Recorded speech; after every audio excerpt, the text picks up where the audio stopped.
ஊருக்கு கிளம்பலாமா? ஆமாங்க. நான், தம்பி, ஹஸ்பண்ட் 3 பேருமே கிளம்பிட்டோம்.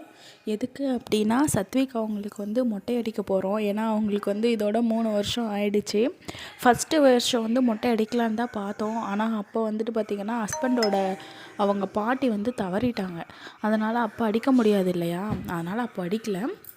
இப்போ வந்துட்டு அடிச்சிருக்கலாம் அப்படின்னு சொல்லிட்டு பழனியில் போய் தான் அடிக்கிறதா பிளானு. வீட்டில் வந்துட்டு கெடாக்கறி மாதிரி பண்ணிக்கலாம் அப்படின்னு தான் பிளான் பண்ணியிருக்கோம். பஸ் டிக்கெட்ஸ்லாம் பார்த்திங்கன்னா, நாங்கள் நைட் டைம் கிளம்பும்போது பார்த்திங்கன்னா, ஒரு ஆளுக்கே வந்துட்டு 2500 அப்படி வந்துச்சு. கண்டிப்பாக அவ்வளோ அமௌண்ட் செலவு பண்ணி நம்ம போனோம் அப்படின்னா, அங்கே போய் செலவு பண்ணும்போது நமக்கு நிறைய காசு கொஞ்சம் டிமாண்ட் ஆகும் இல்லையா? அதனால் நார்மல் பஸ்லேயே கொஞ்சம் அட்ஜஸ்ட் பண்ணிவிட்டு கிளம்பிட்டோம்.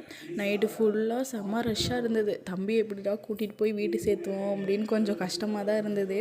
எப்படியோ நல்லபடியாக அவங்களும் அப்பப்போ தூங்கிட்டே வந்ததுனால நான் கொஞ்சம் சமாளிச்சிட்டேன்.